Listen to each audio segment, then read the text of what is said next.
Thank you for joining us for today's webinar. My name is Emily Diekhoff, and I am the Speech-Language Pathologist at Cornerstone Autism Center. Today, I will be highlighting the topic of AAC, along with the best practices for teaching and supporting our AAC users. From this webinar, you will learn what AAC is, how to be a great communication partner for AAC users, and how to create communication opportunities in everyday activities. AAC is short for augmentative and alternative communication. Augmentative means to supplement, so it includes things that make communication easier, such as pointing, gesturing, sign language, and speech-generating devices if speech is difficult to understand. Alternative means instead of, so it includes things that completely replace verbal communication.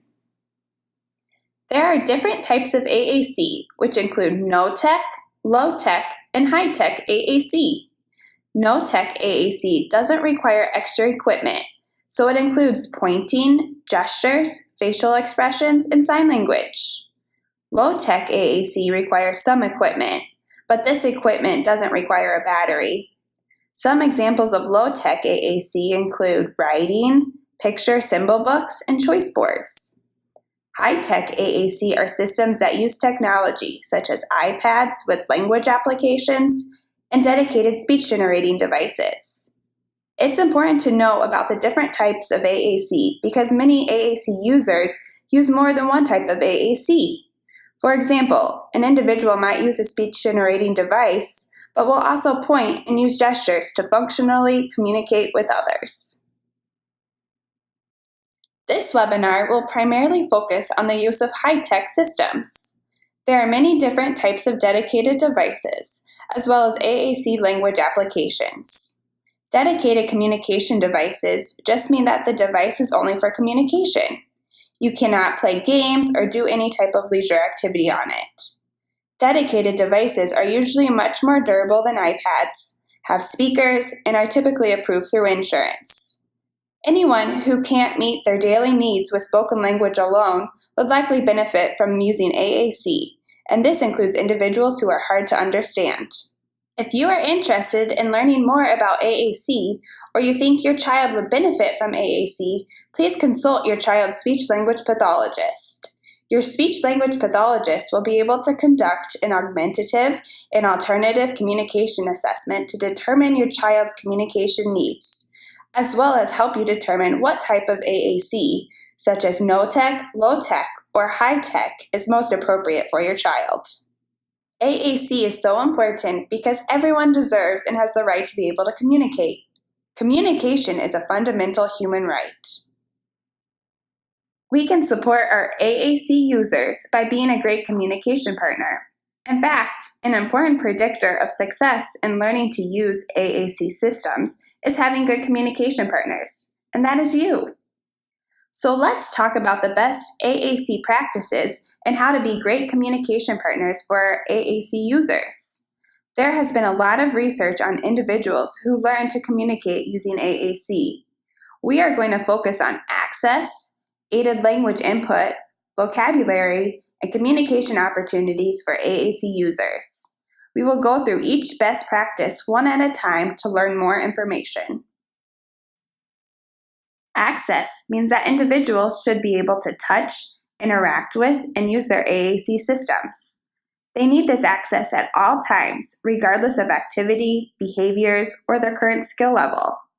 AAC devices should not be left in a backpack, on the kitchen table, or away from the individual at any time throughout their day.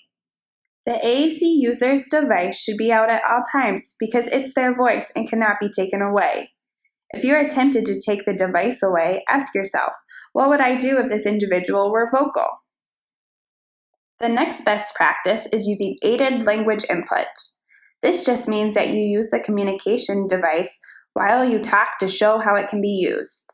For example, if you said, I want a cookie, you could show the user on the device want or want cookie.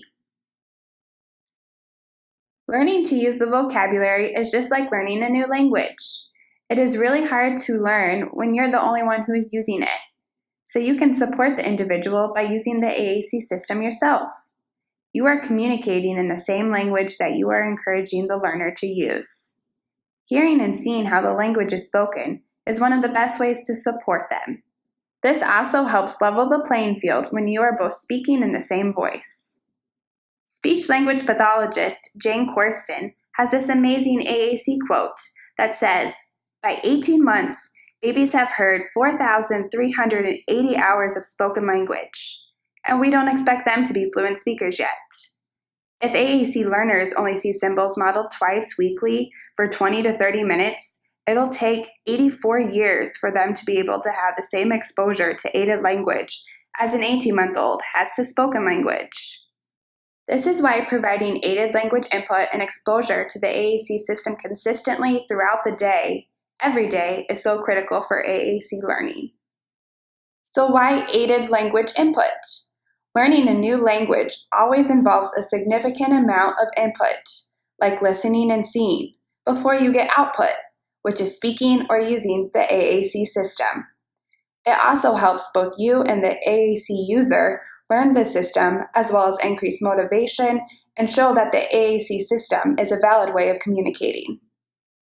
So how do I use the device? The main purpose of aided language input is to provide examples to the child of how to communicate using pictures and symbols. This strategy may also help the child understand language better. The child can be a passive observer while you, the communication partner, presses the button pairing what you say as you speak.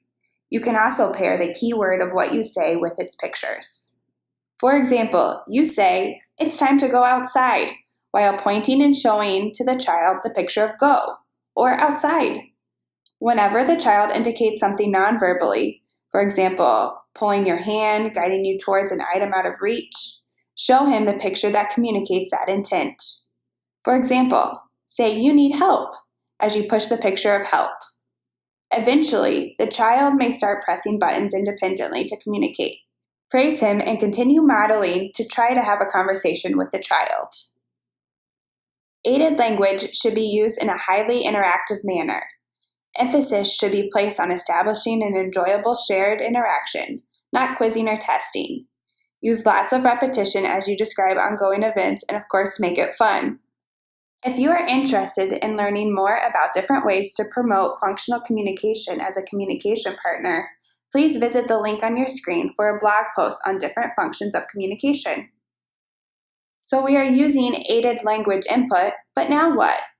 Initially, with many children with autism, it is so important to pair the device with reinforcement and teach the child the value and importance of using their voice to get their wants and needs met. For many kids with autism, it is not just about talking. It is about learning that people are fun and communicating is valuable.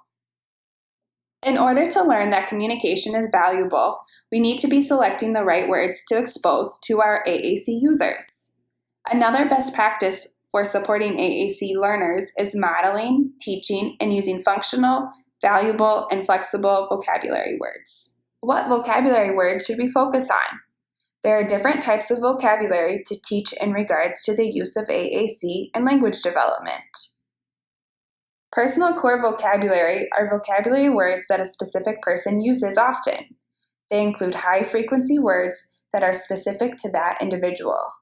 On your screen are some examples.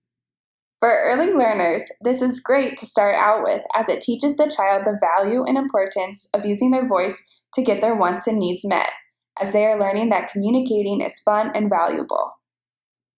Core vocabulary are a small set of words that make up about 80% of what we say day to day. These words are highly useful, flexible, and functional. Here are some examples. As you can see, these words can be used in a variety of different settings with a variety of different people and in many different contexts. On the other hand, fringe vocabulary are words that are specific to a topic, environment, or individual. These words are not generic and will likely not be used across environments, but rather in certain settings with certain communication partners. Here are some examples. These words are not as flexible and functional and pertain only to a specific context. Therefore, when teaching vocabulary to AAC users, it is important to focus on the personal and core vocabulary words, as they will offer the most communicative power for the AAC user. Our final best AAC practice that we'll focus on in this webinar will be communication opportunities. These are the times of day when the AAC user is given a chance to interact meaningfully using their AAC system. These opportunities can have many different functions, including talking with a friend, asking for something, answering a question, telling someone what to do, or even protesting. Using an AAC system with meaningful, motivating communication opportunities leads to increased success and progress. Communication opportunities show AAC users what communication is all about. You can get what you want, connect with others, and express your thoughts and feelings. Research has shown that AAC users need at least 200 communication opportunities every day in order to learn to use their system well. So it is important as communication partners to provide these communication opportunities for our AAC learners. Let's practice with opportunities that we most likely encounter every day with our AAC users. I have this general core board here that is similar to the words that many AAC users have access to on their home page. Try communicating with just these words. What could you say if you didn't want to do an activity anymore? Stop. No more. Not again. You were frustrated. Upset. Not good. I upset. I don't like. You needed help turning on a computer. Help. Turn on. You help? I want help. You turn on? When creating opportunities to teach functional, meaningful communication, you can follow the 3F rule. Make it fun, functional, and fast. First, you want the communication opportunity to be fun, motivating, and with a clear payoff for the child. Functional or useful refers to the things that the child cannot communicate effectively with gestures alone. And fast means their AAC message can be expressed in a quick and efficient manner. After you have provided a lot of exposure and aided language input with the AAC user, you can use this prompting hierarchy to help increase the AAC user's spontaneous and independent use of their AAC systems. At first, wait. Pause expectantly in order to give the AAC user time to process and think of what they want to say. You can then look or point to the system. If the user still doesn't engage in the use of their device, you can provide an indirect verbal prompt, such as, "I wonder what you are thinking," or, now what? The next level of prompting includes providing a direct verbal prompt, such as, "Use your voice," or giving a fill-in-the-blank phrase. The highest level of prompting includes giving a gestural prompt, such as pointing to a symbol, or modeling what the AAC user can say on their AAC system. Avoid physical prompting if possible to help reduce prompt dependency. If you need to do physical prompting, I recommend hand under hand so the user can see his own hand and the symbol that is being selected. Of course, keep things low pressure. Try to increase motivation by incorporating their interests and making the activity fun. Engagement is the foundation of learning, so we want to teach more and test less. When you are truly teaching, you should be modeling, explaining, and showing the AAC user how to do it. Testing a child more often than teaching may cause them to become frustrated, lose interest in the AAC system, or refuse to use it. Don't just ask them to do it, show them how. Dr. David Buchelman, a speech-language pathologist and AAC expert, said, "Having a communication device doesn't make you an effective communicator any more than having a piano makes you a musician. We need to teach our AAC users how to use their systems by being great communication partners and give them opportunities to practice." In summary, make sure the AAC system is available at all times. Provide aided language input on the system. Focus on functional vocabulary words, and set up as many meaningful communication opportunities as possible. Thank you for joining us today for our informational webinar all about AAC. Please feel free to share our resource with others who may benefit from this topic. See you next time!